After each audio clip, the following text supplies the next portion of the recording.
छोटे से गांव शिवपुर में एक विधवा माँ गीता देवी अपने इकलौते बेटे अर्जुन के साथ रहती थी। पति की मृत्यु के बाद गीता ने अर्जुन को पालने पोसने में कोई कसर नहीं छोड़ी।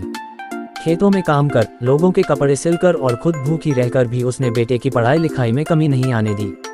अर्जुन उसका गुरूर था, उसकी दुनिया। अर्जुन शुरू से ही होशियार था। माँ की मेहनत और आशीर्वाद से उसने शहर के बड़े कॉलेज में दाखिला लिया। जब वो शहर गया तो माँ ने पुराने बक्से में रखे चंद नोटों को निकालकर आंसू भरी आंखों से उसके हाथ में दिए। शहर की चकाचौंध अर्जुन को भा गई। नए दोस्त, नए रंग, सब कुछ बदलने लगा। माँ के फोन अब कम उठाए जाते, चिट्ठियां बिना पढ़े रह जाती।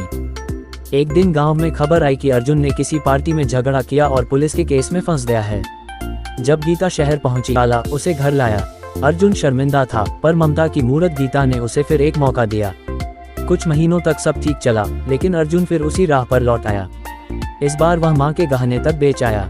जब गीता ने पूछा तो झल्लाकर बोला, आपको क्या पता शहर की जिंदगी कैसी होती है, मुझे जीने दो। गीता स्तब्ध रह गई। उसकी आंखों में आंसू नहीं थे, इस बार कुछ और था, एक क्रोध जो वर्षों से दबा था।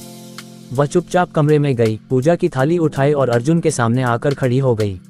जिस ममता की छांव में तूने जीवन जिया, आज वही ममता तुझे एक श्राप देती है। अगर आज के बाद तूने अपनी राह न बदली तो माँ के आशीर्वाद से दूर हो जाएगा।